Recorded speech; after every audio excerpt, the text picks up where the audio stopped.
Welcome to Off the Hook Sports. I am your host, Caleb Calhoun. A lot to get to today after a huge weekend in college football, and not just Tennessee's big win over Mississippi State. Tennessee's next opponent, the Arkansas Razorbacks, have fired head coach Sam Pittman, and Bobby Petrino is taking over. That will be the Vol Report. We're going to start with that. Also, Tennessee, should they be concerned about this ugly win at Mississippi State? That'll be today's tough question. Josh Heupel's clock mismanagement is becoming an issue. How long will that remain an issue?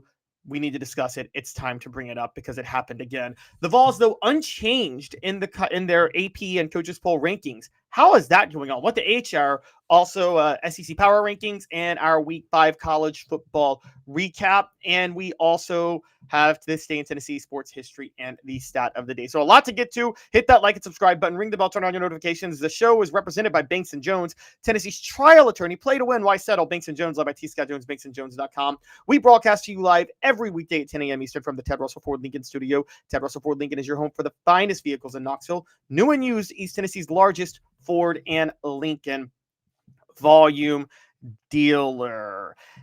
Now, before we get rolling, again, everybody hit the like and subscribe button. I'm going to set up the poll question right now as we get set for the Vol Report. First, the poll question: Arkansas naming Bobby Petrino interim head coach should concern the Vols or excite the Vols even, or won't make a difference. How about that? I'm setting up that poll question now, and it's time to use that poll question to kick off the Vol Report. Arkansas has fired Sam Pittman and named Bobby Petrino interim head coach, which is obviously crazy because Bobby Petrino was fired by Arkansas after a big motorcycle incident at the end of the 2011 season, in which we turned out he was having some relationships he shouldn't have had. Now he's back taking over as interim head coach, and he does that with Arkansas on a bye this week, while Tennessee has a bye this week too.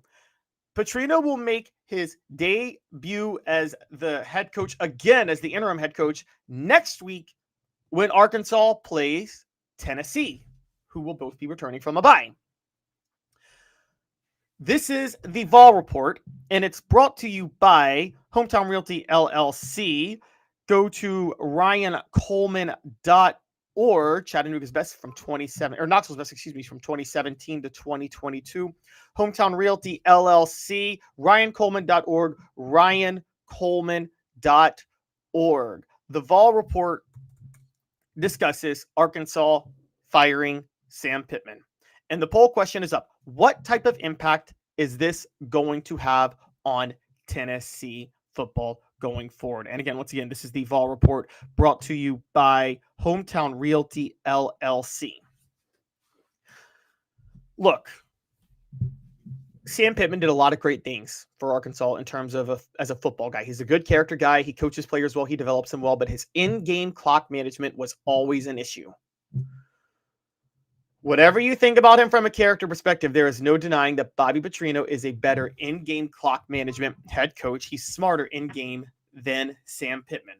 On top of that, he's now got 2 weeks to prepare for this game. He has fired 3 defensive staff members for Arkansas already ahead of this matchup, which he should. Arkansas's defense has been horrible. This comes after Arkansas's 59-13 loss to Notre Dame. Also, Arkansas could be motivated to play for Bobby Petrino in his first game as head coach. You see this all the time. It happens in the NFL a lot. A coach is fired, and then the players get really excited to play for the next coach.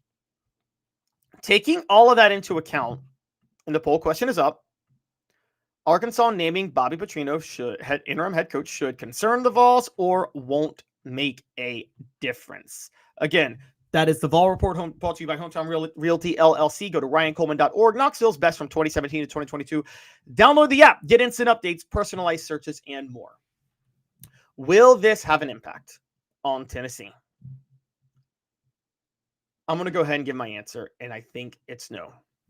Now, I get it. I get the whole point of players rally behind coaches. They get a little more excited to play for a certain coach that takes over as an interim.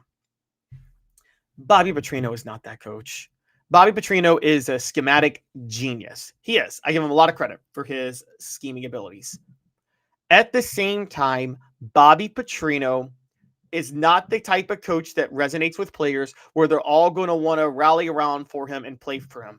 It would actually be the reverse. If Arkansas had fired Sam Pittman and let him finish out the season, I would actually be a little more concerned about Arkansas because whatever you think of Sam Pittman's intelligence and things like that and his in-game issues, he's a great guy who wins over the players. That is the type of coach that rallies teams when he either gets fired or takes over on an interim basis. Not Bobby Petrino. Bobby Petrino is not going to win over the locker room, which probably overall preferred Sam Pittman just with Bobby Petrino's coaching. Look, Sam Pittman deserved to get fired. He makes too many basic in-game mistakes. I can't stress that enough. At the same time, though, Arkansas, we have to be honest, the players are going to prefer Sam Pittman to Bobby Petrino. Everybody would prefer Sam Pittman as a person to Bobby Petrino. I mean, there's no debate about that. There's no doubt about that. So when you take that into account, I don't think it's possible to sit there and suggest that they're going, even with the bye, they're going to rally around Bobby Petrino. Arkansas is coming to Knoxville. This is off a bye. The combination of those two things, I don't think, even if it was Sam Pittman getting fired and they rally around him because he stays as head coach, I don't see any way, shape, or form they would be able to motivate themselves enough to overcome what's working against them in this game. Now, Josh Heupel has been a bit of a letdown at times off a bye. Last year, Tennessee lost to Arkansas off a bye. But I do maintain that I think that was a bit of a fluke.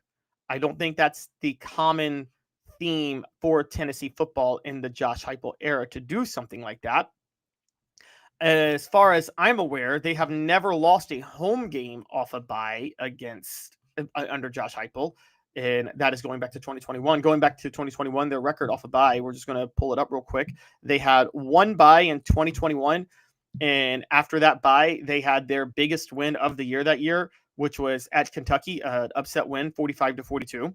2022, they had a bye before LSU, blew out LSU 40-13. And then they had another bye. I do believe, was that their only bye? Yeah, that was their only bye. 2022, that was their only bye, was right before LSU. And they blew out LSU 20-13. So their first two byes under Josh Heupel off them, they won huge games against ranked teams and beat the spread in the process. Now in 2023, coming off a bye, they beat Texas A&M and arguably Josh Heupel's best coach game ever because he had a quarterback who wasn't fit for the system in Joe Milton. It was a defensive struggle, and they pull out a 20-13 win. That's what they did coming off the bye that year. And then last year, they really dropped the ball because coming off a bye, they lost to Arkansas, which obviously they shouldn't have done. And then they did not cover at home against Kentucky coming off the next bye after they beat Alabama. So last year was a little bit rough. But overall, they've been pretty good off the bye. And when you look at how they've been off the bye, when you look at the fact that they're at home, when you look at the fact that Arkansas is not going to be motivated to play for Bobby Petrino, and the fact that they have to replace 3 defensive staff members, I see no way the defense is going to be better, even if the offense is fine. I'm all in on the over in that game already. I think it will be a shootout. Petrino is a good coach. But I don't see how Arkansas is going to beat Tennessee. I think Joey Aguilar is absolutely going to torch them. That'll be a game for him to inflate his stats and help him go to New York for the Heisman race. So when you take that into account, I don't think there is any concern that firing Bobby Petrino will give Arkansas some sort of motivation when they play Tennessee this year. I don't. And the poll question is up. You guys can go ahead and vote on it now. Arkansas naming Bobby Petrino head coach should concern the Vols. That's 27%. Won't make a difference. That's 73%. So that is the poll question. It's now 70% say won't make a difference and 30% say should concern the Vols. So that was the Vol Report. Once again, brought to you by Hometown Realty LLC. Go to ryancoleman.org, Knoxville's best from 2017 to 2022. Download the app, get instant updates, personalized searches, and more. Hometown Realty LLC. Hit that like and subscribe button. Ring the bell. Turn on your notifications.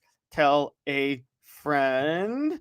Portions of the program are brought to you by Chattanooga Mortgage. Congratulations, your home search just got easier. Buying a home in Chattanooga has never been easier. Chat with 2tsmortgage.com. Chatwith2tsmortgage.com. It is time for today's tough question.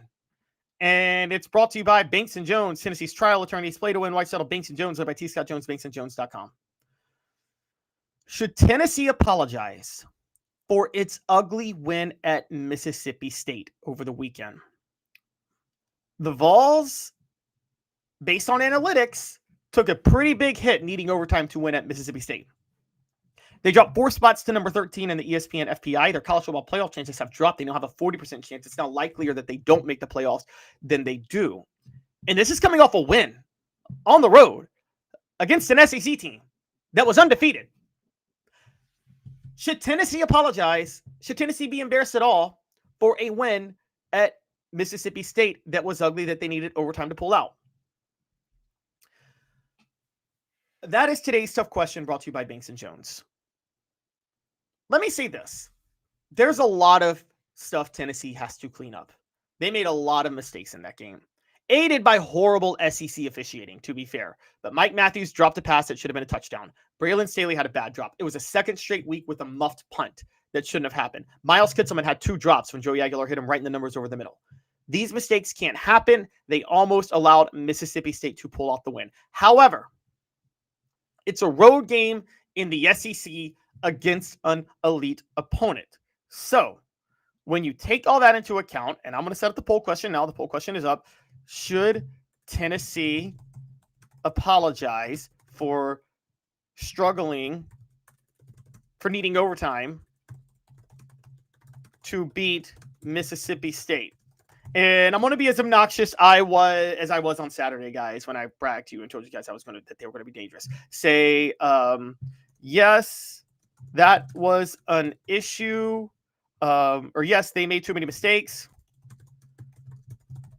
or no, Caleb was right. MSU is tough. So you guys go ahead and vote on that. Yes, I'm giving myself credit. Should Tennessee apologize for needing overtime to beat Mississippi State? Yes, they made too many mistakes. No, Caleb was right. MSU is tough. Go ahead and vote on it. You either have to say you're concerned about Tennessee or that I was right and you were wrong. A lot of you guys saying that Tennessee would blow out Mississippi State. I told you guys this was a dangerous game. Going in. The mistakes part of that. So let's talk about this up front, because I gave you guys why there's concerns. There were way too many mistakes in the game. Josh Heupel's clock management, which we're going to get to, was a concern. And also, we're going to say this, SEC officiating was horrible. And if there's any reason for Tennessee fans to be concerned, it could be that SEC officiating could keep other teams in games against them going forward, because there were horrible, horrible calls in that game. However, all of that aside, Mississippi State, it's a road game. It was Tennessee's first road game this year, true road game. It was Joey Aguilar's first road game in the SEC. The Cowbells by themselves trigger a lot of mistakes because of just how difficult that environment is. And on top of that all, the SEC officiating, like I talked about, was terrible. And Mississippi State's a good football team. Mississippi State was 4-0 going into this game. Now, you guys will cite how many people were citing how bad their schedule was. But they did beat Arizona State, who was in the college football playoff last year. It was actually a horrible missed targeting call away from making the college football playoff semifinals last year, because they should have beaten Texas. Now, many people may think Arizona State's overrated this year. They started out looking ugly. But outside of Cam Scalable, they returned everybody from last year. And guess what? The last 2 weeks, they've beaten Baylor on the road and TCU at home, 27-24 both. They're getting their footing. So Mississippi State is a much better team than people think.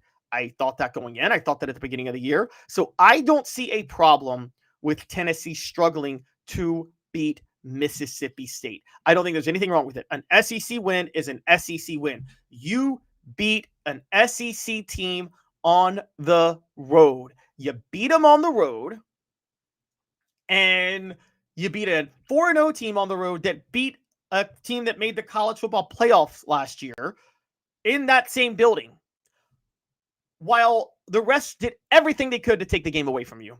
And your players did everything they could to take the game away from themselves. There is absolutely nothing that Tennessee needs to apologize for. There's absolutely nothing Tennessee needs to apologize for. Okay, it was a win.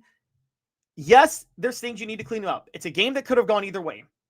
But at the end of the day, when you're trying to get to the college football playoff at the end of the year, you're going to have to pull out games like this. So Tennessee should be very happy that they pulled out the game. Yes, we would be talking about those things a lot more had they lost. Yes, I'm one of those where when a game comes down to that, it's a coin flip either way, and Tennessee was able to pull it out, and they get credit for pulling out. But in general, being in a coin flip game at Mississippi State is not one to warrant concern.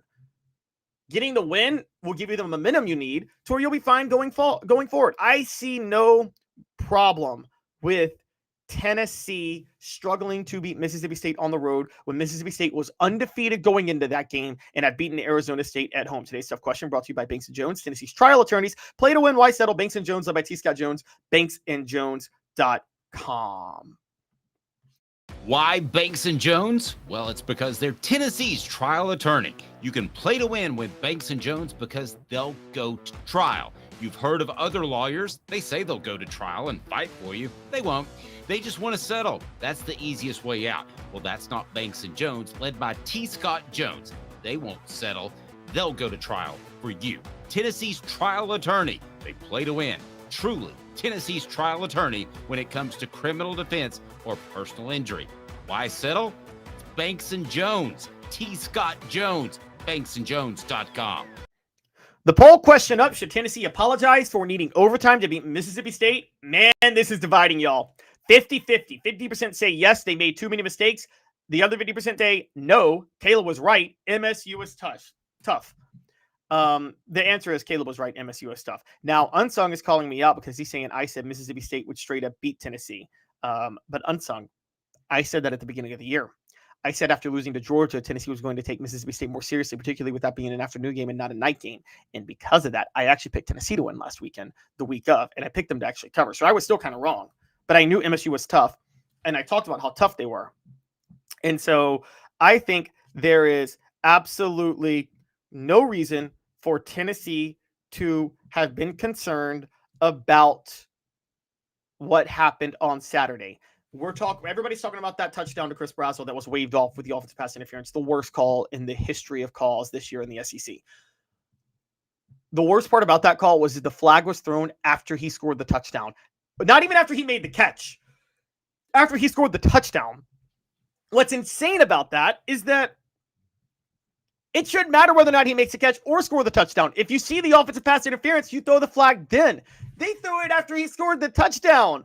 That was insane. So, no, Tennessee should not be concerned. They got that win. Look, do you think Georgia, and someone brought this up on the message board too, and I'm sorry, I can't find it, but do you think Georgia is apologizing for needing overtime to beat Tennessee? No. Do you think the year Georgia won the national title in 2022, when they had to come back to beat, I believe, to beat a bunch of teams. If I remember correctly, they had to come back from 10 down to beat a 6-6 Missouri team and needed a false start penalty. That was a bad call to win that one. Nope, they didn't apologize for that. Do you think they apologized for that at all? No. Do you think they apologized last year when they needed multiple overtimes to beat Georgia Tech? No. Do you think in 2021 when they won it all, they apologized for any of their ugly wins? No, not in the slightest. Now, that year, there weren't that many ugly wins, to be fair. They had that one loss to Alabama, but their closest win was at Clemson at the beginning of the year. The point is, teams don't need to apologize for winning ugly games if it's a road game against a decent team. It happens. The 98 Tennessee team had to survive at Syracuse and had to survive at home against Arkansas. The year Michigan won the national title, by the way, they barely beat Maryland on the road 31-24 in a really ugly game against the Maryland team that finished the year 8-5. I don't think they had to apologize for that. Last year's Ohio State team that won the national title. One lost 2 home games in the regular season, or 2 games in the regular season, one at home to a 7-5 Michigan. And also, they don't need to apologize for that. So no, Tennessee does not need to apologize. And I think there is no reason for the Vols to be concerned. They will be fine. These are the type of games that happen in this moment. They're always going to be coin flips, okay? And so when you take that into account, no, Tennessee does not need to worry. They don't need to apologize. Be grateful you got the win in a coin flip game. This was always going to be somewhat of a coin flip game because Mississippi State's a good team. It was the first road game for Tennessee, and Starkville is a tough place to play with those cowbells, particularly when the team is excited. I know Tennessee fans had a good showing, but it was Mississippi State's first home sellout in 6 years. So taking all that into account, yes, I think Tennessee's fine. I don't think they should be concerned. And so I really firmly believe this is not an issue. Portions of the program are brought to you by Hemp House, the premier hemp dispensary online with a wide variety, great selection, and strict standards. HempHouseChatWithTwoTs.com, HempHouseChatWithTwoTs.com. Use the promo code HOOKED for 10% off. When we come back, Josh Heupel's clock management. We will talk about where Tennessee could be concerned, though, and I'm going to discuss that and Tennessee's unchanged in the rankings after the win. What the 8? Stick with us. 2 minutes off the hook. Sports. Why Banks and Jones? Well, it's because they're Tennessee's trial attorney. You can play to win with Banks and Jones because they'll go to trial. You've heard of other lawyers. They say they'll go to trial and fight for you. They won't. They just want to settle. That's the easiest way out. Well, that's not Banks and Jones, led by T. Scott Jones. They won't settle. They'll go to trial for you. Tennessee's trial attorney. They play to win. Truly, Tennessee's trial attorney when it comes to criminal defense or personal injury. Why settle? It's Banks and Jones. T. Scott Jones. BanksandJones.com. Hello, ma'am. I'm here to look at that plumbing problem. Oh boy. Yep. You're gonna need a whole new sink. If this toilet is no good, you're gonna need a new one ASAP. You are not gonna believe this.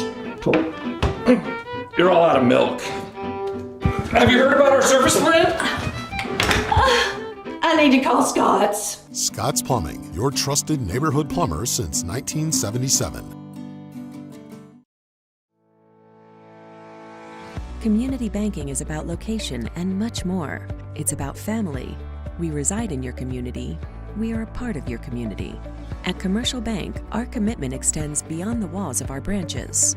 It's displayed each day in the opportunities we provide, the money we give back, and the time we commit, all to help improve the lives of the people, families, and businesses that make our communities great. Commercial Bank, life made better. Having been in the jewelry industry for a long time in the Knoxville community, I saw a need for a jeweler, a real jeweler. Our ability to do these designs has really been based on the customers bringing new things in and challenging us as a store. Our goal is not to tell anybody what they want. Our goal is to listen to what they want and then help them get there. Schedule your consultation today to get your special someone the perfect custom gift just in time for the holidays. Welcome back to the program. Hit that like and subscribe button. Ring the bell. Turn on your notifications. Portions of the show are brought to you by Hound Dogs of Knoxville. Champions look good in orange. HDKnoxville.com. HDKnoxville.com. It is time for this day in Tennessee football history.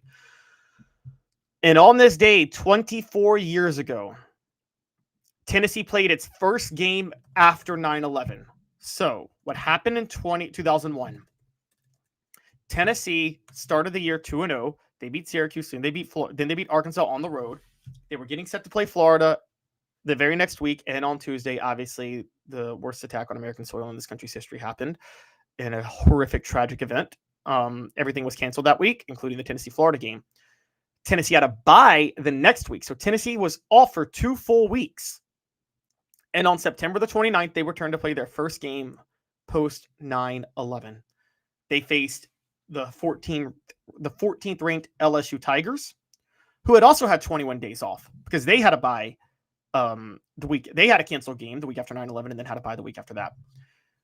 And the 14th ranked LSU Tigers were 2-0. They had beaten Tennessee the year before. They were a program on the rise under the leadership of this unnamed head coach you might have heard of named Nick Saban.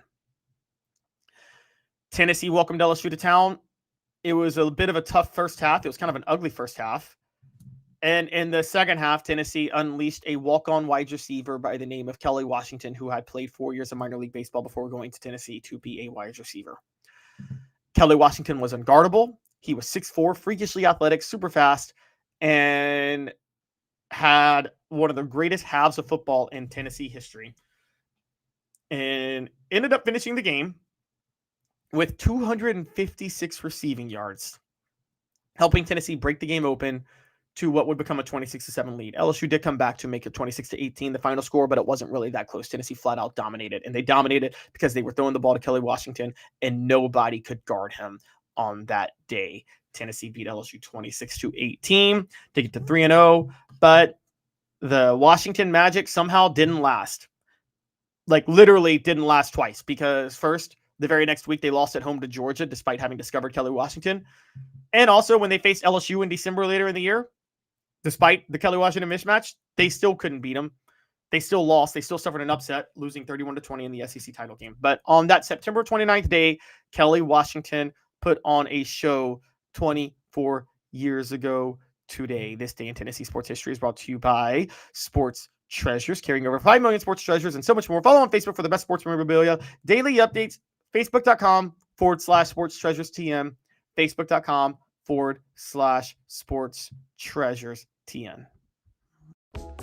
Sports Treasures in North Knoxville is one of the South's largest sports cards and memorabilia dealers, featuring over 10 million sports cards from vintage to modern. Sports Treasures carries a full line of hobby boxes, singles, autographed memorabilia, Tennessee Vol collectibles, fan cave decorations, and so much more. See a museum full of collectibles at Sports Treasures, 4819 North Broadway in Fountain City, and Sports Treasures on Facebook. Sports Treasures, where the real sports fan goes to shop. It is time to start asking a tough question. And that tough question is this. Is Josh Heupel's clock management a concern? That is the poll question up right now. You guys vote on it. Josh Heupel, for the second time in 3 weeks, completely mismanaged the clock with a chance at a game-winning drive. Against Mississippi State, Tennessee took the ball at its own 26-yard line, had all 3 timeouts to go, and a minute 23 remaining with only a field goal needed to get the win. Now, somehow, the last play they could make was a 44-yard Hail Mary attempt. From the 44-yard line, and clock management that almost looked like Butch Jones was running it. So, on the first play of the game, Deshaun Bishop ran for 3 yards. Tennessee then ran 42 seconds off the clock before Joey Aguilar found Miles Kitselman for a 13-yard gain on 2nd and 7. Then they decided to run fast again, and Aguilar snaps it with 29 seconds on the clock, scrambles for 9 yards, but doesn't get out of bounds, so Tennessee burns its first time out with 24 seconds to play. Then Joey Aguilar runs a ton of time off the clock, throwing an incompletion to bring up a 3rd and 1. They run Deshaun Bishop to get the first down, 5 yards. But then choose not to kill the clock, not to spike it. So Aguilar doesn't snap it again until there's 9 seconds remaining. And then he runs a ton of time off the clock trying to make a play, and the play hits the ground with 4 seconds left. This was clock mismanagement galore. All of a sudden, Tennessee has one final play, and it results in an incomplete pass. This follows, by the way, Josh Heupel's mismanaged game-winning drive against Georgia, where, yes, Max Gilbert missed the game-winning field goal. However, Heupel tried to get cute and run another play because he was trying to get it directly dead center. When he had a chance to get it dead center the play before that, the complication calls to false start, and then after the false start, he settled for the field goal and didn't try to gain more yards after that, and Max Gilbert missed the 43-yarder from the left hash mark against Georgia, and that's how Tennessee lost to Georgia because the game went into overtime and Georgia won. It's time to say this out loud, and it's bank on it. Brought to you by Commercial Bank, member FDIC, Life Made Better. Josh Heupel's clock mismanagement is a real issue, and it will eventually cost Tennessee a game that it shouldn't, based on how things are going. Because, truth be told, this is something that never should have happened. And it is something that there's too much evidence now is going to continue to happen going forward.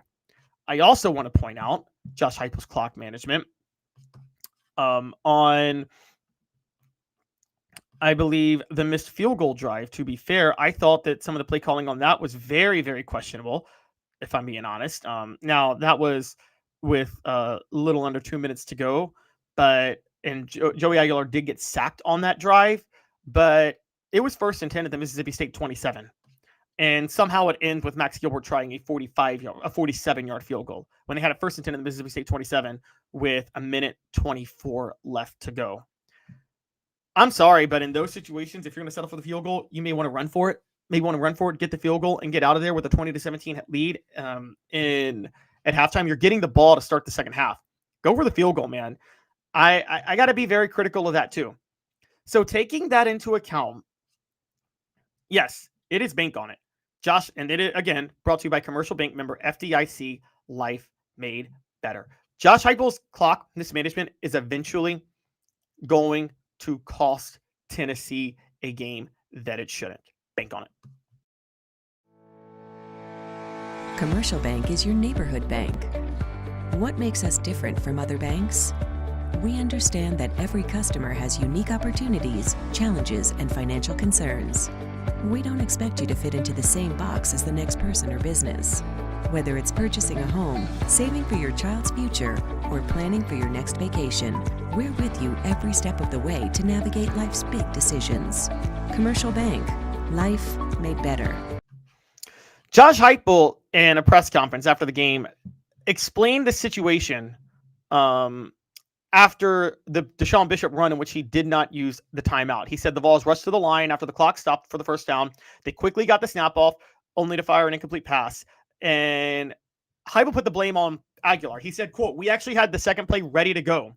With the time on the clock, whether it was right or wrong, with the 2 timeouts, being able to get it out quick and burn it. We had the second play ready to go. That's why I didn't use it there. With the time that it ended up, probably would have been right to call the timeout." So Joey scrambles around on the play and burns the clock. So there's 9 seconds left.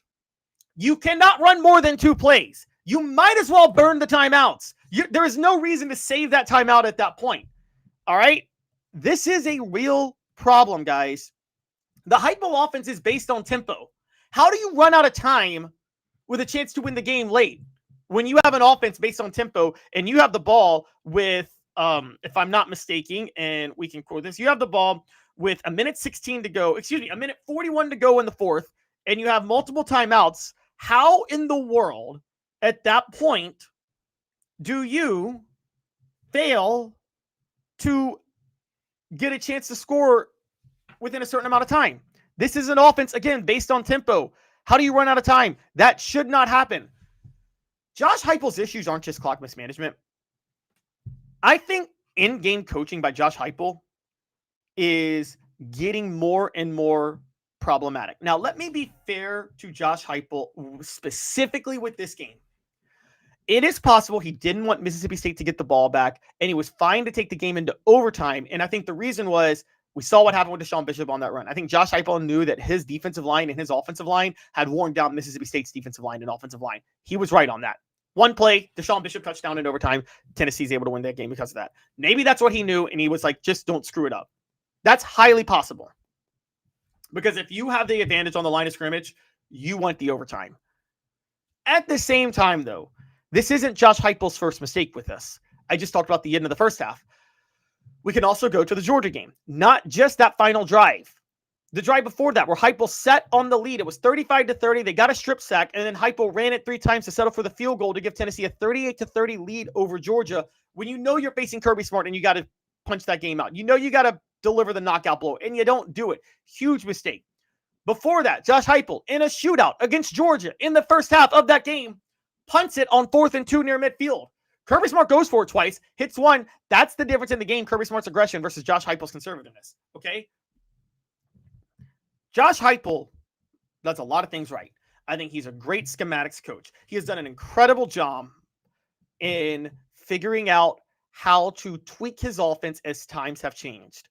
But this clock mismanagement is becoming a gigantic problem. We put it on Nico Imaliava last year in that final drive against Arkansas, and maybe that was deserved. But, you know, looking at it now, you had the Ole Miss game in 2021 that's being brought up. You had the Arkansas game last year that's being brought up. And then you have the Georgia game and now the Mississippi State game this year. Heupel's clock mismanagement is becoming a bigger and bigger problem. And truth be told, this is something that I don't think is going to go away. All right. I think that Tennessee, they got to figure this out. Heupel needs to hire a better clock management coach. He does a lot of other things right off the field. But truth be told, he's in danger of looking like Butch Jones in some moments on the field. And for those who don't remember, the 2015 Tennessee-Florida game. Butch Jones is coaching malpractice in that game with his clock mismanagement. He is in trouble. So I think that type of clock management is a big issue. Now, General Ursa says every coach has his flaws. I don't care who they are. Hell, Bear Bryant and Saban have flaws. That is true. But you see the difference, General Ursus, because in-game coaching, for instance, Kirby Smart, for the most part, is different. Now, I don't know what Kirby Smart was doing last Saturday against Alabama. That's the first time I've ever criticized him. But I've always trusted Kirby Smart more on in-game coaching situations than any other coach. And that's why Georgia always pulls out the close ones, except for last weekend, okay? So I got to say that is those are some real issues. Now, Derek says, I'm not worried. Honestly, it's the kicker causing this.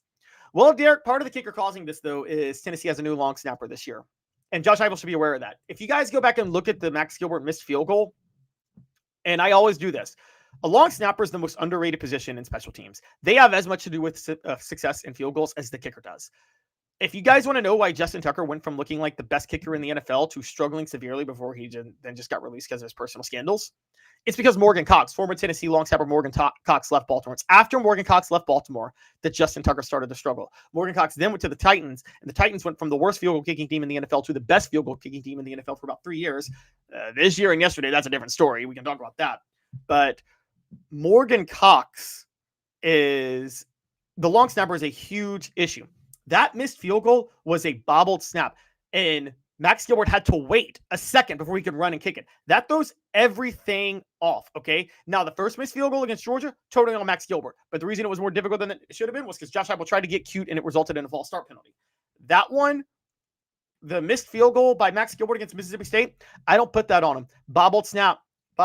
He had to wait to run. That's a problem, and it's because of the new long snapper. Things will get better with that. A new long snapper, people got to develop a little bit more. But in terms of Josh Heupel specifically, yes, this is going to be an issue. This is something he has to address. And if he doesn't, he and Tennessee could be in serious trouble. Portions of the program are brought to you by Peak IV Hydration. In South Knoxville and Sevierville, live your life to the fullest. Hydrate, rejuvenate, and elevate your health. Peak IV Hydration, peakivhydration.com. Link is in the chat. Arnold asked Morgan Cox, NFL long snapper. Yes, Morgan Cox, NFL long snapper. I'm talking about the Ravens. They had a big drop-off in kicking after they lost him, even when they still had Justin Tucker in his prime. And it was because of him. The long snapper, the success of the long snapper is the most underrated part of place kicking in the NFL and college football. It's similar to baseball, where you look at pitchers' ERAs and no one ever looks at what the catcher is doing to help manipulate those ERAs. And catchers have a huge role in pitchers performing so well. It's the most underrated part of baseball. And you can't really track it with numbers. The same with Morgan Cox and long snappers in football. All right, when we come back, we are going to discuss Tennessee being unchanged in the rankings. And I got some strong feelings about this. Hit that like and subscribe button, ring the bell, turn on your notifications. Stick with us. 2 minutes off the hook. Sports. It's a new year, a new day, and Ted Russell Lincoln has an exciting new offer to share.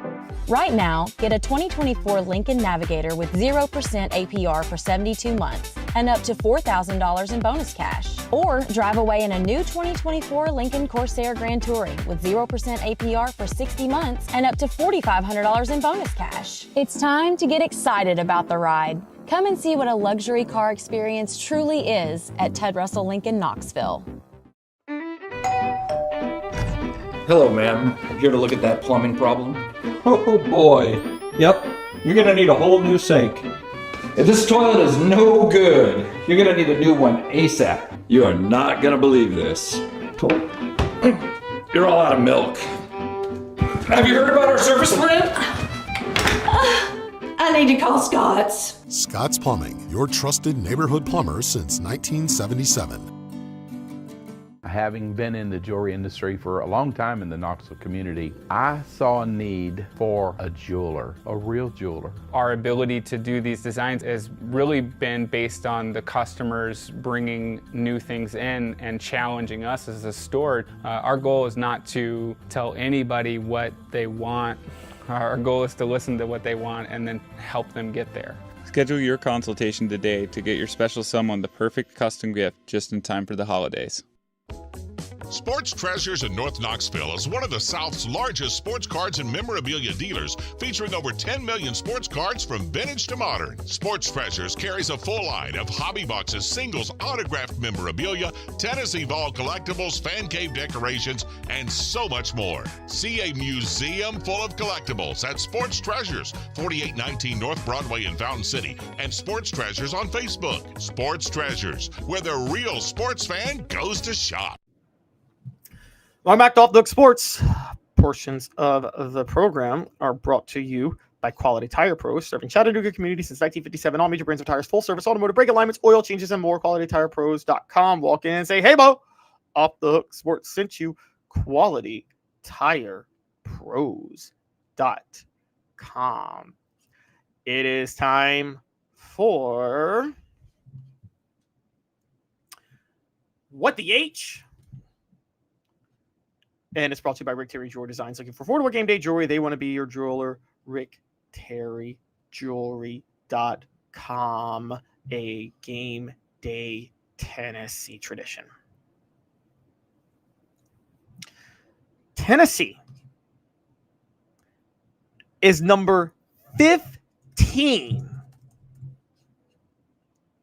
in the AP poll and number 15 in the coaches poll. That is, I kid you not, the fourth straight week the Vols have been number 15. That's right. The Vols have been number 15 for 4 straight weeks. Not moved once. What the H? Again, brought to you by Rick Terry Jewelry Designs. What does Tennessee have to do to move up in the rankings? Now, they got a lot of credit for when they faced Georgia, because what happened was they lost to Georgia and they didn't drop in either rankings. Great. Congratulations to Tennessee. You didn't drop in any rankings after beating Georgia. You shouldn't have either at that time. But then week 4, after losing to Georgia, excuse me. So for those who don't know, they moved up to number 15 after blowing out ETSU, dropping 72 on ETSU. Then they stay at number 15 after losing to Georgia. Then they stay at number 15 after beating UAB. And now they're still number 15 after beating Mississippi State on the road. This is the one that I'm criticizing the most. How in the world are you still at number 15 after beating an SEC team on the road that was undefeated going into the game and has a quality win at home against an Arizona State team that was in the college football playoff last year? How does this make sense? How does this make sense for anybody? I'm going to tell you, it doesn't make sense, okay? It doesn't make sense at all. Now, we can talk all day about what people thought about Mississippi State and how whether or not you think Tennessee should have performed better in that game. I'm all ears for that. I don't think there was any debate, though, that Tennessee had, and this is the truth, I don't think there's any debate that Tennessee has still gotten the quality win that was deserved by beating Mississippi State. And I'm going to be critical of a couple of teams that are ahead of them. Specifically, I'm calling out 2, and I'm jumping here now. The first team that I have a big problem with being ahead of Tennessee is Penn State. Penn State lost at home to Oregon. I get they took the game to overtime. But who are Penn State's wins? Nevada, Florida International, Villanova, and then they lost to Oregon at home. Penn State hasn't left Happy Valley yet for a game. They haven't left their home field for a game. Penn State has beaten 0 Power 4 schools, and they're 3-1. Tennessee has beaten, let me say that again. Penn State is 3-1. They've beaten 0 Power 4 schools. They've only played 1, and they haven't played a game away from home. Tennessee is 4-1. They've beaten 2 Power 4 schools. They've played 3, and they've won a game away from home at a neutral site and on the road. Tennessee has more wins over Power 4 schools away from home than Penn State has games played against Power 4 schools this year. Tennessee has more wins against Power 4 schools away from home than Penn State has games played away from home. How in the world do you keep Penn State at number 7 for losing close to Oregon? They haven't, that might actually land well if they had actually beaten anybody. They haven't. Penn State has no business being in the top 10. That's absolutely egregious. And Tennessee should definitely be ahead of Penn State. I have a big problem with that. That is the biggest issue. And it's What the H, and it's brought to you by Rick Terry Jewelry Designs. Looking for affordable game day jewelry. Like I said, they want to be your jeweler, a Tennessee tradition. RickTerryJewelry.com.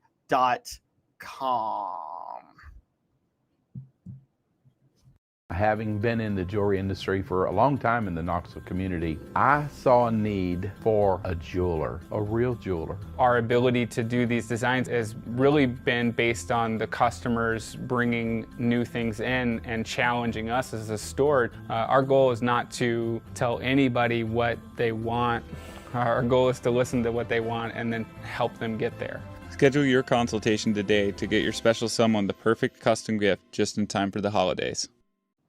The poll question up, the first one I want to give the results is Josh Heupel's clock management becoming a concern. 70% say yes, 30% say no. The next one is this. I'm madder about Tennessee being ranked below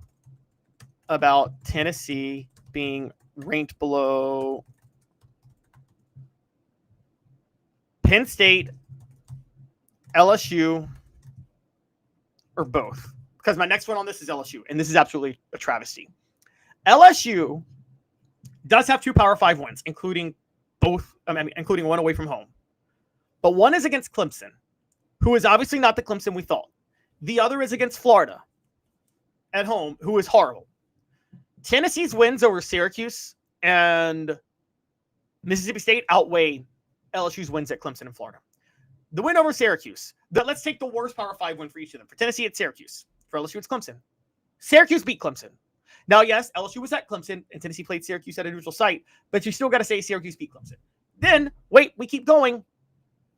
The win at Mississippi State versus the win over Florida at home? Come on. Mississippi State is significantly better than Florida this year. There is no feasible way you could justify that. It is absolutely ridiculous. And truth be told, Tennessee should be angry. Tennessee fans have every right to be insanely angry about how this is played out, because Tennessee, I firmly believe, has been a better team and has a much better resume than LSU or Penn State. Now, I still think it's pretty obvious with Penn State. That's the worst. Penn State hasn't played anybody. They literally have played 0 people. So to have Penn State ahead of Tennessee, I think is worthy of so much scorn and so much anger, and any bit of criticism of it, I am here for, because that's just embarrassing. However, at the same time, I think LSU is not a much better argument. LSU is a big problem too, having them where they are. And when you take those things into account, I'm sorry, I think Tennessee fans should be very angry about them being number 15. Now, if you want to have some schools ahead of them and say there's some other schools behind them that maybe have a better resume, I can get with that. If you believe Vanderbilt and Georgia Tech should be ranked ahead of Tennessee or Missouri too, okay, fair enough. Even BYU, those are some undefeated teams that Tennessee is ranked ahead of at this moment. Fine. Totally fine. Totally get it. However, at the same time, when you really look at everything, when you take everything into account, I don't see any way you could look at Penn State and have them ahead of Tennessee. I don't see any way you can look at LSU and have them ahead of Tennessee. I think those are the 2 worst right now. And I don't even think it's close, by the way, either. I don't know if anybody else is even close between those 2. Those are the absolute 2 worst. They have no business being ranked ahead of Tennessee, and it's absolutely a travesty that they are, okay? It's a total travesty. And with that in mind, I am very critical of these rankings. Other teams that are ahead of Tennessee that Tennessee, I think, has a case to be ahead of: Ohio State, fine. Oregon, fine. Miami, fine. Ole Miss, fine. Oklahoma, fine. Texas A&M, fine. They're all undefeated. Even Indiana, undefeated, totally fine. Alabama beating Georgia, I get it. Alabama should be ahead of Georgia. But here's the other one: Texas. You're 4 weeks into the season now. Texas, like Penn State, has beaten 0 Power 4 schools. 0. Now, unlike Penn State, Texas has actually played a game away from home, and they played at Ohio State. But how do you still keep them ahead of Tennessee at this point when they have played 0 Power 4 schools. That is ridiculous. You should not have Tennessee ahead of Texas. This is not how this is supposed to work, okay? Tennessee should be ahead of Texas, LSU, and Penn State. So at the very least, they should be 12th. Now, if you want to keep them down at 15th because you think Vanderbilt, Georgia Tech, and BYU have earned the right to be ahead of them since they're undefeated, fair. I'll live with that. I'm fine with it. We can all be friends on that if you want to just still go by record. I'm still leaning a little more heavily record than schedule strength right now in my personal rankings because it's just so early in the season that there's just not enough of a sample size for schedule strength yet. That changes as time goes on, though. Right now, I don't think there can be any doubt, though, that Tennessee has no business being behind LSU and or Penn State. And I'm going to reset the poll question. I matter about Tennessee being ranked below. We'll do this. And I'm not giving you guys the all of the above option. So we'll go, I'm maddest about Tennessee being ranked below Penn State, Texas, or LSU. You guys give me your vote on that. I'm maddest about Tennessee being ranked below Penn State, Texas, or LSU. I'm Penn State. Then I'm Texas. Then I'm LSU. I don't know why I haven't ranted about Texas, honestly. Texas is almost as bad as Penn State. Texas at least just had a road game in this year where they had to visit Ohio State. But I actually think the one, looks like a lot of you guys are disagreeing with me because I see a lot of the poll question going for LSU. It's Penn State. Penn State, Tennessee should absolutely be ranked higher than. They should also be ranked higher than Texas, though. Those are clear as day. LSU at least has a couple of Power 4 wins. I can give them that. The other two, that is atrocious. It's an atrocity that those schools are where they are. I'm sorry, it just is. And so with that in mind, I personally would be livid about Tennessee being ranked below those schools. So again, there are one-loss schools that can be ahead of Tennessee.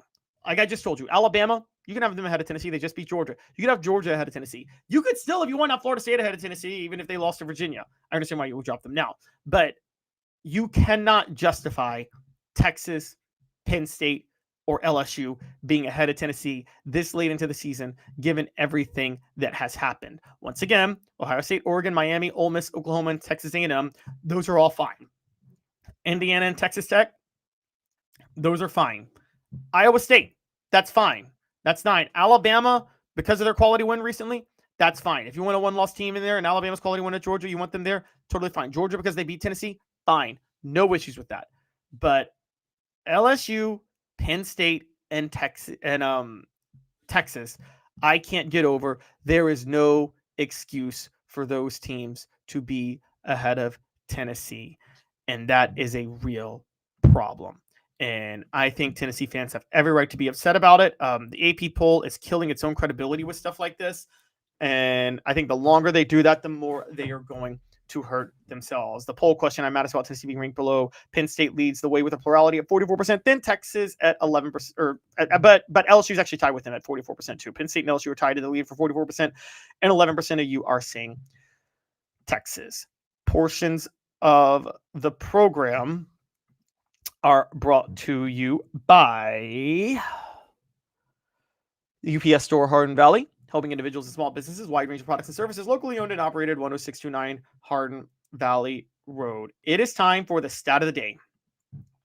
And the stat of the day is this. After last weekend, Tennessee leads the nation in sacks with 20 this year. They lead the nation in sacks with 20. They are tied for the lead with Maryland and Oklahoma in sacks per game with 4. So they lead the nation in sacks with 20, and they are tied for the lead in sacks per game at 4. On top of that, Tennessee is tied for 3rd in fumbles forced per game at 1.4, behind Old Dominion at 1.5 and Houston at 1.75. Tennessee's tied for the lead overall with 7 fumbles forced. So in terms of sacks and forced fumbles, Tennessee is the best in college football at this moment. Stat of the day is brought to you by Joe Newber Collision Center. For nearly 50 years, Newber Collision Center has been East Tennessee's best choice for quality repair work and fantastic customer service. JoeNewberCollision.com. JoeNewberCollision.com. When we come back, it is time for our SEC Power Rankings and our Week 5 recap. SEC dominated the news over the weekend, but a lot more to get to. Stick with us. 2 minutes off the hook. Sports. A beacon of hope in a world of high prices. Look to the skies, Knoxville. Super Savings is here. Ted Russell Ford is East Tennessee's #1 Volume 4 dealer. Right now, get 0% APR, 0 down, and 0 payments for 90 days on select models, plus 2 years complimentary maintenance. Come see the super dealer today at either Ted Russell Ford location, Parkside Drive, or Kingston Pike. Sports Treasures in North Knoxville is one of the South's largest sports cards and memorabilia dealers, featuring over 10 million sports cards from vintage to modern. Sports Treasures carries a full line of hobby boxes, singles, autographed memorabilia, Tennessee Vol collectibles, fan cave decorations, and so much more. See a museum full of collectibles at Sports Treasures, 4819 North Broadway in Fountain City, and Sports Treasures on Facebook. Sports Treasures, where the real sports fan goes to shop. Community banking is about location and much more. It's about family. We reside in your community. We are a part of your community. At Commercial Bank, our commitment extends beyond the walls of our branches. It's displayed each day in the opportunities we provide, the money we give back, and the time we commit, all to help improve the lives of the people, families, and businesses that make our communities great. Commercial Bank, life made better. Now in its 45th year, the second and third generations continue Joe Newbert's commitment. His vision of what this business needed to be, we still try to live up to that. Joe Newbert Collision Center. Are you ready to get strong? At NFC, we offer top-notch weight training and functional fitness, so you can build strength and improve your performance. Join today at NFC1.com or stop by any one of our 7 East Tennessee locations.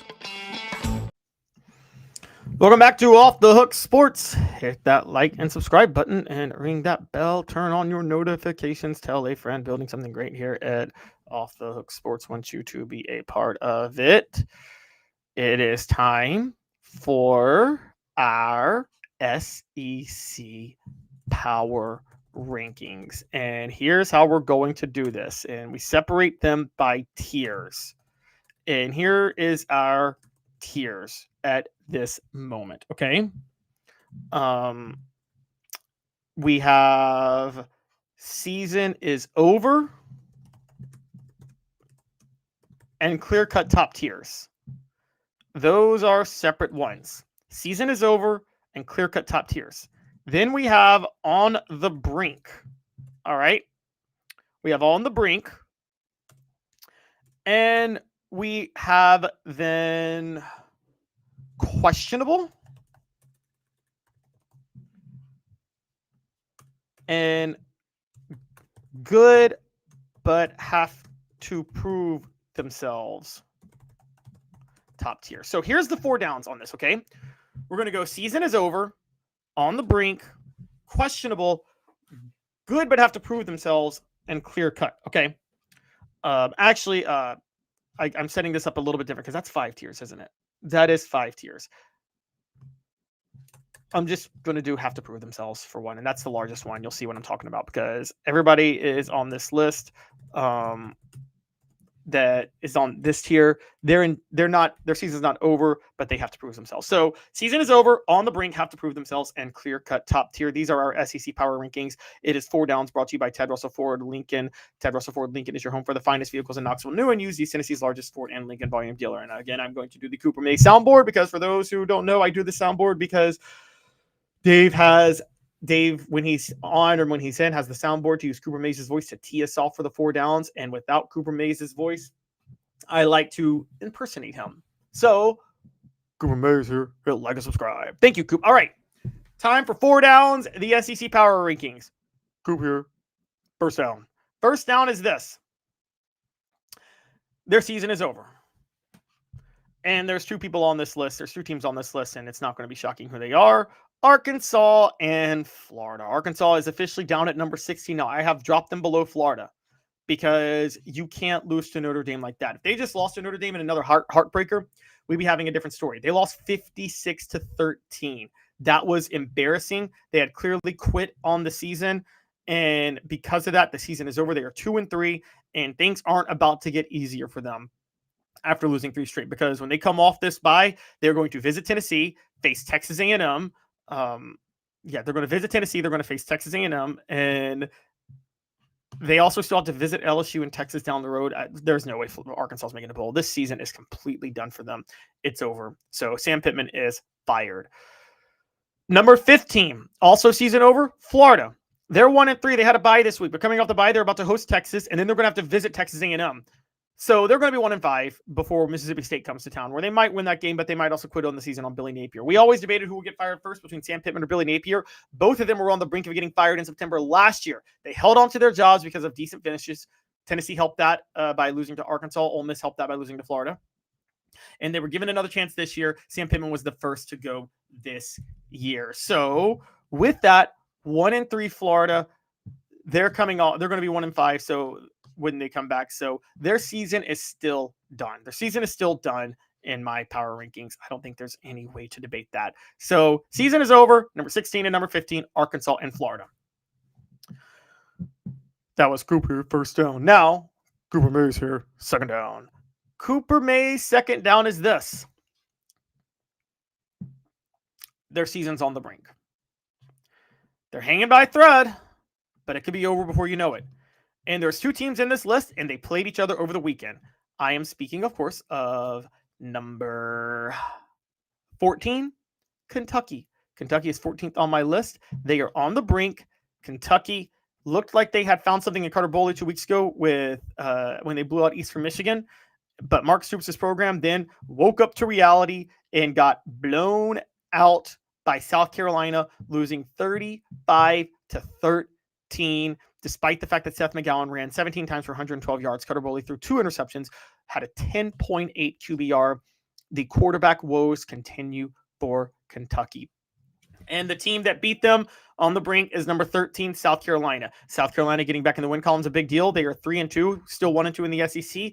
But Shane Beamer's team looked back to itself with Lenore Sellers. Lenore Sellers looked like he was healthy again. He threw for 153 yards, but he ran for 81 yards in this game against a good Kentucky defense. They're still on the brink. They're still hanging by a thread, but they could get off this very soon. So that is second down.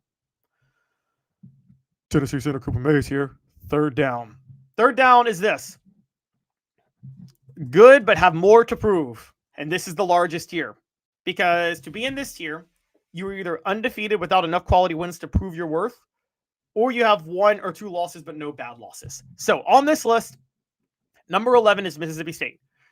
Mississippi State, with that home loss to Tennessee, took a bit of a hit because while their win over Arizona State is still pretty impressive, they got to prove themselves away from home, and losing to Tennessee was a bit of a heartbreaker like that. So I have them down there. Number 10 is Auburn. Auburn could be down at number 11, but Auburn is a missed call or 2 away from being undefeated right now. They've lost 2 close, tough games to this point, and given those losses, I can't look at them and say that they were 2 tough road games to 2 teams who are still undefeated right now in the top tier we're going to get to. So with that, Auburn is number 10 because I think by just playing those teams close, Auburn is still pretty impressive. They actually haven't lost. Their season's not over. They still are in the playoff race. Number 9 is LSU. They don't look as good as they did with their road win over Clemson to start the year, but they shouldn't be ashamed with a road loss to Ole Miss like that. I don't think LSU fans need to panic. I think they still have more to prove, though, because Clemson doesn't look as good as they once did.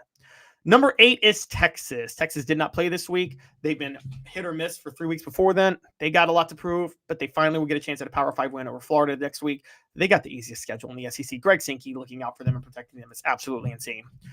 Number 7 is Vanderbilt, who remains undefeated. They dropped 55 on Utah State. They won 55-35. Diego Pavia threw for 5 touchdowns. That was an incredible game by Vanderbilt. It's offense. But they're down here because, again, they have a couple Power 5 wins on the year. One is against Virginia Tech, which is nice on the road, and the other is on the road against South Carolina. Both good wins, but South Carolina and Lenore Sellers was banged up, and Virginia Tech just fired their coach. So they got to show me more. But to their credit, they are on this list. They deserve to be on this list. And if 14, 13, 12, 11, 10, 9, they are in the top half of the SEC as of right now. So give them some credit. They're undefeated, and they haven't had that slip up yet. I'm going to switch this. I'm moving Vanderbilt to number 6. or number 7, believe it or not, because I should have done this already. Vanderbilt's number 7 with that. I'm going to jump back up one. Missouri's number 8. Eli Drinkwitz's team, they're 5-0. They're rolling. They got 2 Power 5 wins over Kansas and South Carolina, but they didn't blow out either of them. Vanderbilt has 2 Power 5 wins on the road. Vanderbilt has looked better than Missouri to this point. So Missouri is still undefeated. Missouri's on this list, but I'm dropping Missouri to number 8. Vanderbilt is number 7 on this list. Number 6 is Tennessee. Look, Tennessee, Syracuse, and Mississippi State are better wins than South Carolina and Virginia Tech. They just are. So I know Tennessee lost to Georgia, but when you look at them as a whole, they're better than Vanderbilt. And if anybody saw Tennessee play Vanderbilt on an open field, everybody would favor Tennessee. So they're number 6. Number 5 is Georgia. Georgia beat Tennessee 3 weeks ago. I know they lost at home to Alabama, but the fact of the matter is Georgia is still a really good team. It's just there's something about bad juju with Alabama facing Georgia. There just is. I still got them number 5. I still think they're elite. But number 4 is Alabama. I warned you guys that Kalen DeBoer's offense was going to take off. Ty Simpson now looks like an almost Heisman candidate. Not there yet, but Alabama deserves to be number 4. 4 Downs is brought to you by Ted Russell Ford Lincoln, your home for the finest vehicles in Knoxville. New and used, East Tennessee's largest Ford and Lincoln volume dealer. First Down coming up next.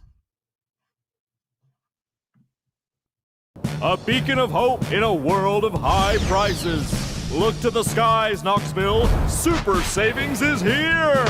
Ted Russell Ford is East Tennessee's #1 Volume 4 dealer. Right now, get 0% APR, 0 down, and 0 payments for 90 days on select models, plus 2 years complimentary maintenance. Come see the super dealer today at either Ted Russell Ford location, Parkside Drive, or Kingston Pike. All SEC Center, Cooper Mays here. 4th Down. Thank you, Coop. 4th Down is just the clear-cut top tiers. And there is only 3 teams that fit this bill. Oklahoma is number 3. They've dropped to number 3 in our SEC power rankings just because they didn't play this week. But this top tier is all interchangeable. But Oklahoma is number 3. That win over the week, before this past weekend, they had beaten Auburn and Michigan. They're rolling. Oklahoma's easily number 3. And you could make the case for them to be higher. I think John Mateer being hurt, though, is the reason they're not higher. They're still in some trouble because of that. But for right now, they're still number 3 until we actually see them play without John Mateer. Ole Miss is number 2. That win over LSU was huge. Lane Kiffin has the program rolling. Nobody is shocked by that. This is how Lane Kiffin operates. He's been rolling for a while. Lane Kiffin still has the Rebels at number 2 and doing what they should be doing. That was their first clear successful win of the year. Ole Miss gets a lot of credit for that win, 24-19. Also, don't forget the Tulane win before that. Tulane was a good group of 5 school. So Tulane is and almost blew them out. Arkansas, yes, it was close, but Arkansas hadn't quit on the season yet. That was going to be a close game, and then winning at Kentucky. They looked ugly in those 2 wins, but they got 3 Power 5 wins on the year, 1 away from home. Got to count for something. So Ole Miss right now is number 2. That was easily their best game. But number 1 and the number 1 team in our SEC Power Rankings this week is Texas A&M. Holding off Auburn, no shame in that. Auburn's a dangerous team, and that followed when 2 weeks ago they beat Notre Dame on the road. Texas A&M is undefeated with a road win over a Power 5 team and a home win over a Power 5 team. 2 good ones also who could be in the top 25 at the end of the year. When you take that into account,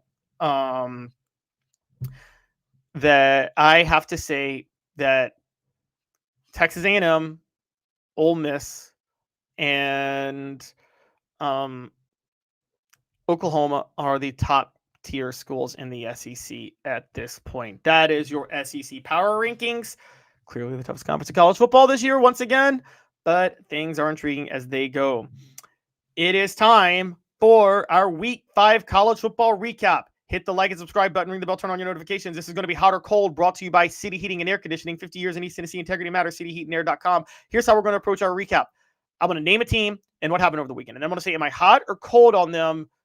Either maintaining their success or flipping their success if things are negative for how last weekend went. So we're going to get rolling, and we start with Bobby Petrino is back in charge at Arkansas as Notre Dame gets back to 500. That was the story of the Notre Dame-Arkansas game over the weekend.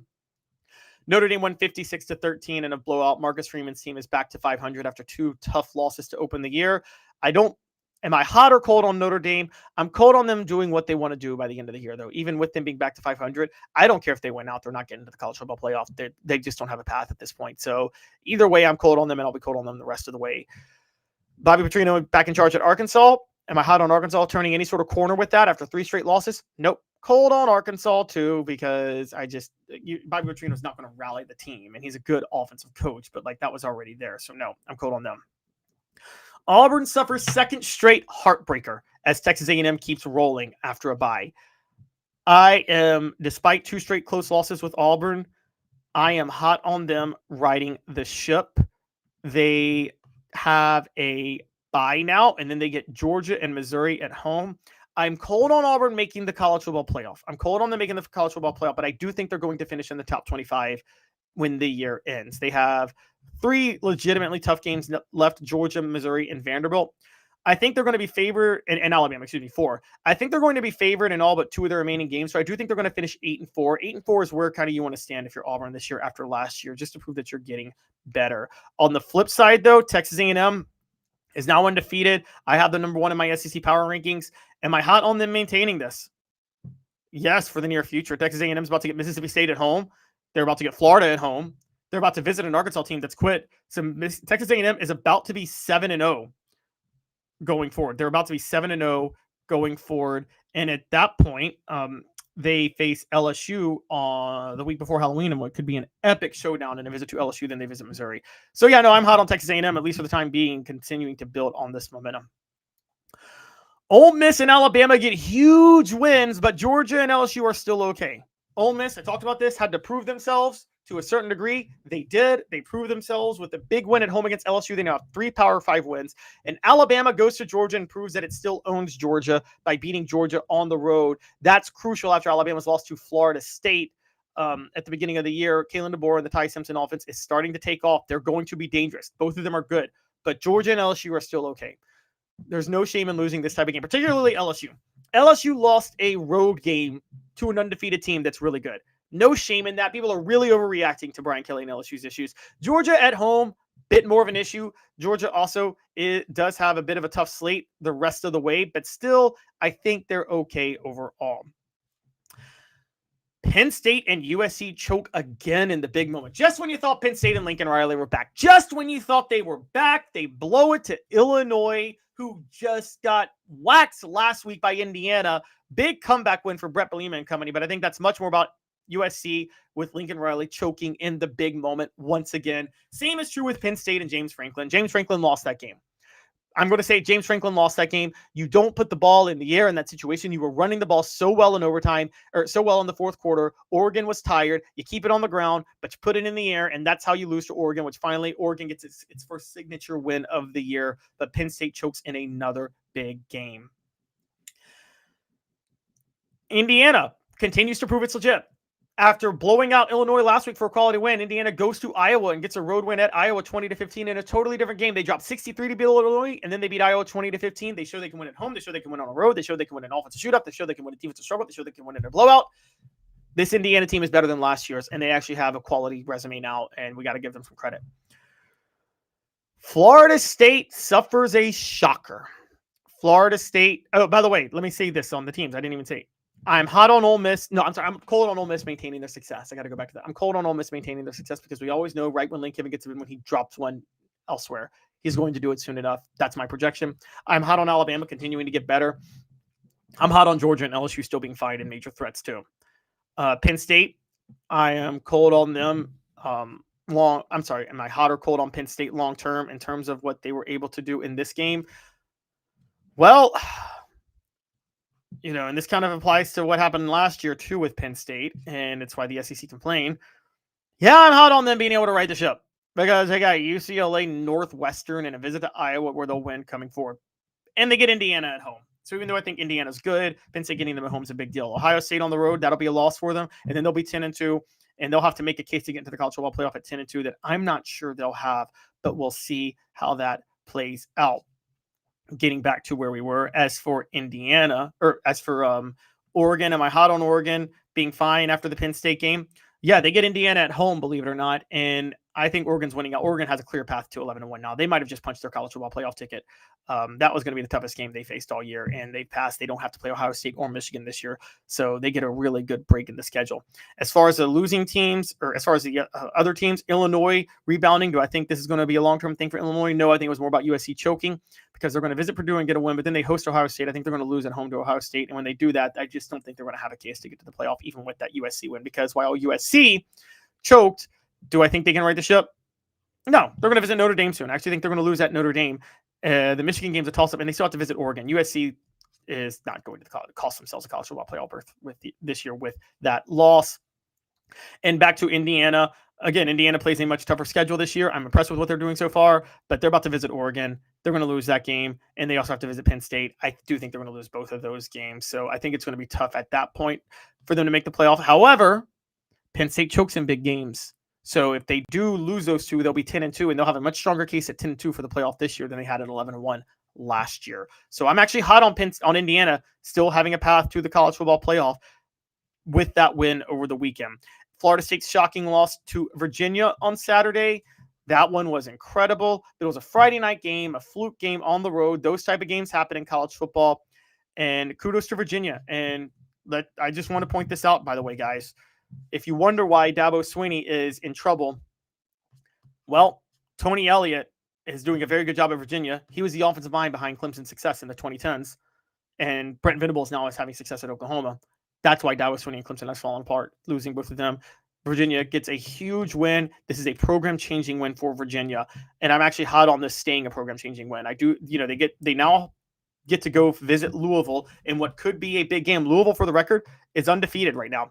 And so it's Virginia number 24, Louisville unranked but undefeated. That could be a huge one. And if they win that, Washington State, North Carolina, Cal, Wake Forest, Duke, Virginia Tech, guys, Virginia's could be looking at 10-2 or 11 or at 11-1 this year. Maybe 10-2. They have that tough loss to NC State on the road earlier in the year. Should have won that one, but they're still 4-1, and that Florida State win is huge. Now Florida State on the other side, I'm hot on them being fine. That Miami game is still going to be a big one. They were looking ahead to Miami. Miami's coming to Tallahassee. I think they still could win that game. That game's still going to matter as much. And then Pittsburgh, Stanford, Wake Forest, at Clemson, Virginia Tech, NC State, and Florida.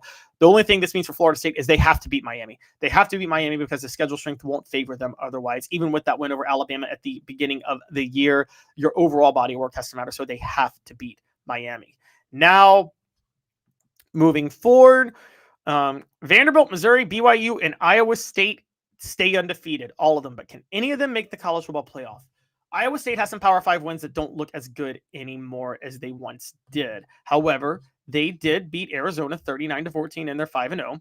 Georgia Tech squeaks by Wake Forest to win 30-29 over the weekend. An ugly win, but it was in overtime. But hey, Georgia Tech is still undefeated. Vanderbilt has got a questionable defense, but they can score, and they blow out Utah State, and Missouri beats Massachusetts, UMass, the worst team in FBS, 42-6. And BYU beats Colorado in a late night game where they held on in Boulder 24-21. All of these teams are undefeated, but without a signature marquee win yet. And one of them might make actually, and am I hot on any of them? Well, I'll say this. I am hot on BYU because I do believe in that defense. I'm very hot on BYU because I firmly believe in that defense. I'm cold on Iowa State with a chance to make the college football playoff. Although they did beat Iowa, that was at home. I do think they're going to slip up at some point. I just think Iowa State has, they've gotten a little lucky. I mean, but that Big 12 season is going to be epic to watch overall. So that's BYU and Iowa State. Vanderbilt and Missouri. Am I hot or cold on Vanderbilt and Missouri? Look, I'm still cold on both of them. I'm cold. I just don't think they can make the playoff once they hit the grind of an SEC schedule. For as easy of a schedule as Missouri has, I still don't think it's going to work. All right. Finally, Memphis and Navy on a group of 5 collision course. Navy holds off Rice over the weekend. Memphis lights it up against Florida Atlantic. Those are 2 of the 3 remaining undefeated group of 5 college football teams. And obviously one of those teams has to make the college football playoff. And here's the best part about this. Memphis and Navy, they are each other's final regular season game this year on November the 27th. And then there's a potential AAC title game. What do you do if they're both undefeated for that one? That's going to be intriguing. However, before then, Memphis has to get past a very good South Florida team. They have to get past a very good Tulane team, but they get both of those games at home. And Navy, I think their toughest game, they have to visit North Texas and Notre Dame, to be fair. What could happen, though, is North Texas could be Navy, and North Texas, who is the other third undefeated team, could go undefeated, and then Memphis and North Texas play for the AAC title for a chance to go to the College Football Playoff. That could be the most exciting conference championship game of that weekend. Watch out for that. So it could be Memphis and North Texas, could be Memphis and Navy. I don't see it being Navy and North Texas because Navy has to visit North Texas. So watch out for that. My Heisman race in this one is Fernando Mendoza for Indiana leads the way. He's been balling out. I got to give credit where credit's due. Dante Moore is up to second after what they did against Penn State. Diego Pavia is third. Guys, he didn't play the first 2 weeks, but it's time to put Trinidad Chambliss in the Heisman race. Trinidad Chambliss has thrown for 300 yards in 3 straight games. Lane Kiffin has him putting up huge numbers. The Ole Miss quarterback, he's in the Heisman race. And Brandon Morton is also in the Heisman race, the Texas Tech quarterback who didn't play this past weekend. My top 10, still a little biased to undefeated teams, but that's going to change too. Number 10, Texas Tech. Number 9, Vanderbilt. Number 8, Iowa State. Number 7, Indiana. Number 6, Miami. Number 5, Ohio State. Number 4, Oregon. Number 3, Oklahoma. Number 2, Ole Miss. And number 1, Texas A&M. And for those asking, my top 10 is solely based on your schedule strength and your record. That's it.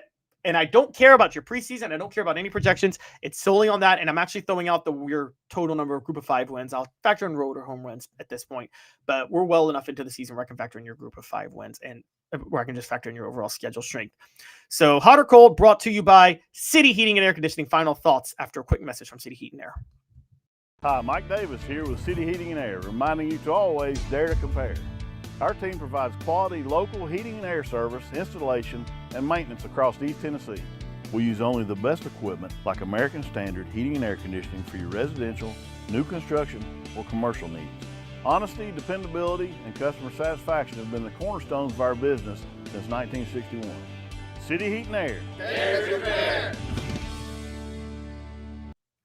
The undefeated teams who didn't make my top 10, Navy, Memphis, and North Texas, all group of 4s, all group of 5 schools. That makes sense. Georgia Tech, Georgia Tech, to be fair, has got to win a couple more quality games. Wake Forest is not going to do it for them. The same with Louisville. Louisville needs an actual more quality win. They've beaten Eastern Kentucky, James Madison, Bowling Green, and Pitt. That's not enough to put them in my top 10. So those 5 are among the groups that are not in there.